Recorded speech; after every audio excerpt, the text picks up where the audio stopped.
నగరం నడిబొడ్డున ఉదయాన్నే కాల్పుల కలకలం చోటు చేసుకుంది. కోటి బ్యాంక్ ప్రధాన కార్యాలయం వద్ద దుండగులు కాల్పులకు పాల్పడి 6 లక్షల రూపాయలు ఎత్తుకెళ్లారు. నాంపల్లికి చెందిన వస్త్ర వ్యాపారి రిన్షద్ ఉదయం 7 గంటల సమయంలో ఏటీఎంలో డబ్బులు డిపాజిట్ చేసేందుకు వెళ్లాడు. రిన్షద్ను ఫాలో అవుతూ వచ్చిన దుండగులు ఏటీఎంలోకి వెళ్లగానే కాల్పులు జరిపి నగదు దోచుకెళ్లారు. దుండగులు జరిపిన కాల్పుల్లో రిన్షద్ కాలికి గాయమైంది. ఘటనా స్థలానికి చేరుకున్న సుల్తాన్ బజార్ పోలీసులు రిన్షద్ను ఆసుపత్రికి తరలించారు. బ్యాంకు వద్ద ఉన్న సీసీటీవీ ఫుటేజ్ని పోలీసులు పరిశీలిస్తున్నారు.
నగరం నడిబొడ్డున ఉదయాన్నే కాల్పుల కలకలం చోటు చేసుకుంది. కోటి బ్యాంక్ స్ట్రీట్లోని ఎస్బీఐ ప్రధాన కార్యాలయం వద్ద దుండగులు కాల్పులకు పాల్పడి 6 లక్షల రూపాయలు ఎత్తుకెళ్లారు.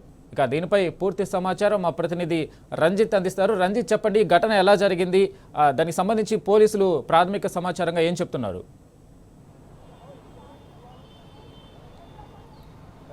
నిత్యం రద్దీగా ఉండే ప్రాంతం హైదరాబాద్ నగరంలో కోటి.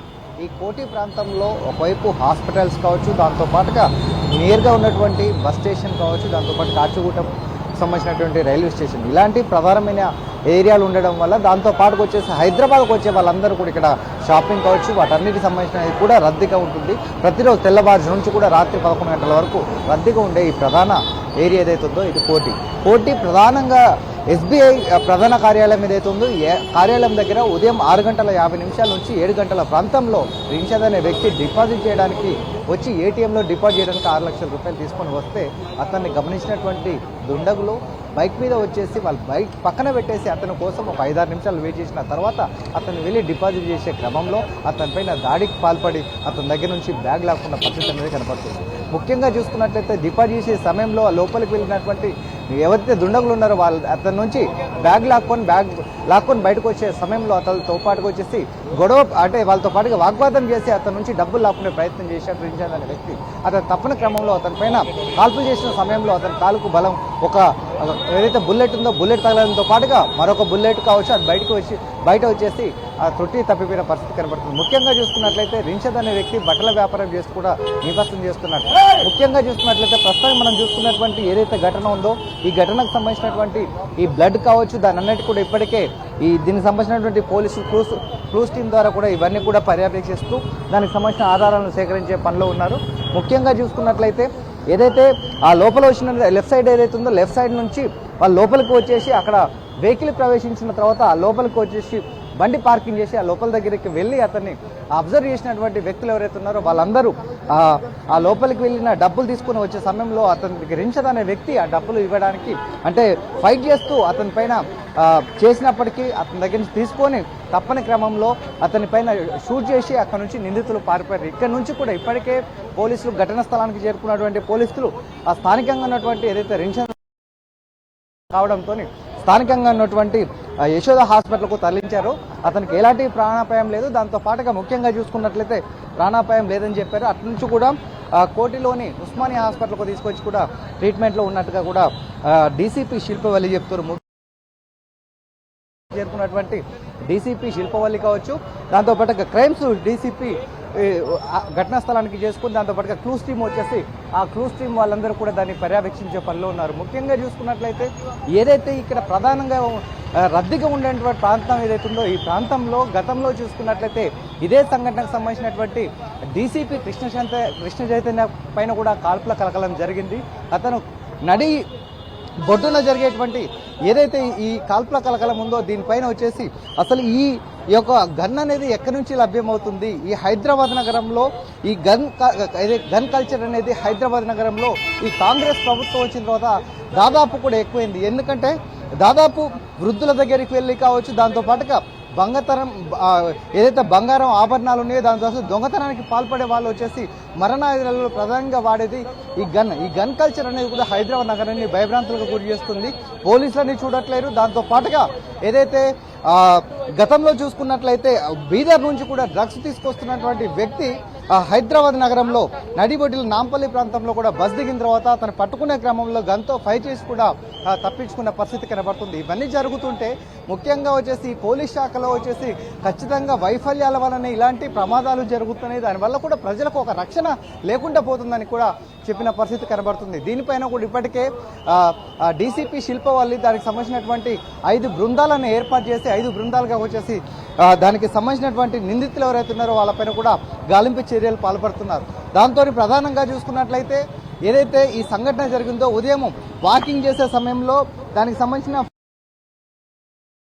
అక్కడ ఘటన స్థలం పక్కన ఉన్నటువంటి ఏదైతే మెడికల్ షాప్ ఉందో మెడికల్ షాప్ దగ్గర కూడా లభ్యమైనట్టుగా ఉంది. అతని కాలికి వచ్చేసి బలమైన గాయాలు కావడంతో అతనికి ట్రీట్మెంట్ అనేది కూడా ఉస్మానియా హాస్పిటల్లో జరుగుతుందని పోలీసులు చెప్పిన పరిస్థితి కనబడుతుంది. అతనికి సంబంధించినటువంటి వాహనం ఏదైతే ఉందో యాక్టివా మీద కూడా ఆ బ్యాగ్ తీసుకొని యాక్టివా మీద వాళ్ళు కాచిగూడ రైల్వే స్టేషన్ అంటే ఏదైతే సాగర్ రోడ్డు ఉందో సాగర్ రోడ్లో కూడా యాక్టివా ప్రత్యక్షమైనట్టుగా పోలీస్ అధికారులు చెప్తున్నారు. దాంతో పాటుగా అక్కడి నుంచి రైలు ద్వారా కూడా పారిపోవడానికి చేస్తున్నారు. దాంట్లో భాగంగానే ఏదైతే కాచిగూడ రైల్వే స్టేషన్ ఉందో కాచిగూడ రైల్వే స్టేషన్కు వెళ్ళాలని కూడా పోలీసులు అనుమానిస్తున్నారు. ఇదంతా జరుగుతున్నప్పటికీ దానికి సంబంధించినటువంటి ఏదైతే నిందితులు ఉన్నారో ఈ నిందితులు పారిపోవడానికి కూడా కాచిగూడ రైల్వే స్టేషన్కు పోయారనేది కూడా సమాచారం ఉంది. ముఖ్యంగా చూసుకున్నట్లయితే ఈ గన్ కల్చర్ అనేది కూడా హైదరాబాద్ నగరాన్ని భయభ్రాంతులకు గురి చేస్తుంటే పోలీస్ శాఖ అనేది కూడా దానిపైన ఎందుకు దృష్టి సారించలేకపోతుందని స్థానికంగా ఉన్నటువంటి ప్రజలు చెప్తున్నారు. ఉదయాన్నే వాకింగ్ వస్తుంటే వాకింగ్ వచ్చిన వాళ్ళందరికీ కాడ పక్కన ఉన్నటువంటి హాస్పిటల్కు సంబంధించినటువంటి మెడికల్ షాప్ వాళ్ళు కావచ్చు, ఎదురుగా ఉన్నటువంటి ఈఎన్టీ హాస్పిటల్కి వచ్చిన వాళ్ళందరూ కూడా ఈ ఉదయాన్నే వచ్చి ప్రక్రియలో ప్రధానంగా హైదరాబాద్ నగరంలో ప్రధాన కార్యాలయమైనటువంటి ఎస్బీఐ ప్రాంతంలో ఈ చోరీ జరిగింది. దాంతో పాటుకు వచ్చేసి గన్తో పాటు వాళ్ళని చేశారు. దీనికి సంబంధించినటువంటి ఈ గన్ కల్చర్ రావడానికి ఈ గన్స్ అనేవి కూడా హైదరాబాద్ నగరంలో ఎక్కడ లభ్యమవుతున్నాయి, ఈ గన్ కల్చర్ అనేది ఎక్కువ కావడానికి కారణాలు ఏంటివి, అసలు ఇక్కడికి రావడానికి ఏ ఏరియా నుంచి కూడా హైదరాబాద్కు వస్తున్నది, దీన్ని ఎక్కడ అమ్ముతున్నారు, యువకులు అనేది కూడా ప్రతి ఒక్కరూ బెదిరించడానికి కావచ్చు గొడవల్లో కావచ్చు ప్రధానంగా వాడే ఆయుధాలు ఏదైనా దాంట్లో ప్రధానంగా వాడేదే గన్. ఈ గన్ను కావచ్చు దాంతోపాటు మరణాదాయాలు ఎవరైతే చేస్తున్నారో వాళ్ళపైన దృష్టి పెట్టాలని కూడా స్థానికంగా ఉన్నటువంటి ప్రజలు కావచ్చు దానికి ఉన్నటువంటి వ్యక్తులు చెప్తున్న పరిస్థితి కనబడుతుంది. సో ఇంత జరిగినప్పటికీ దాదాపు అంటే ఉదయం 6:50 జరిగినటువంటి ఘటన ఇప్పటికీ కూడా 4 గంటల 5 గంటల కాంచి జరుగుతుంది. 5 బృందాలుగా కూడా గాలిస్తున్నామని కూడా పోలీస్ డీసీపీ దాంతోపాటుగా క్రైమ్ డీసీపీ శిల్పవల్లి కూడా చెప్పిన పరిస్థితి కనబడుతుంది. దీనిపైన వీళ్ళు 6 లక్షల రూపాయలు తీసుకొని వెళ్ళారని అంటే అతను డిపాజిట్ చేసిన వ్యక్తి అనేది ఇక్కడికి రావడానికి గల అంటే రాకముందు అతని స్థానికంగా ఉన్నటువంటి ఆ కాలనీ వాళ్ళు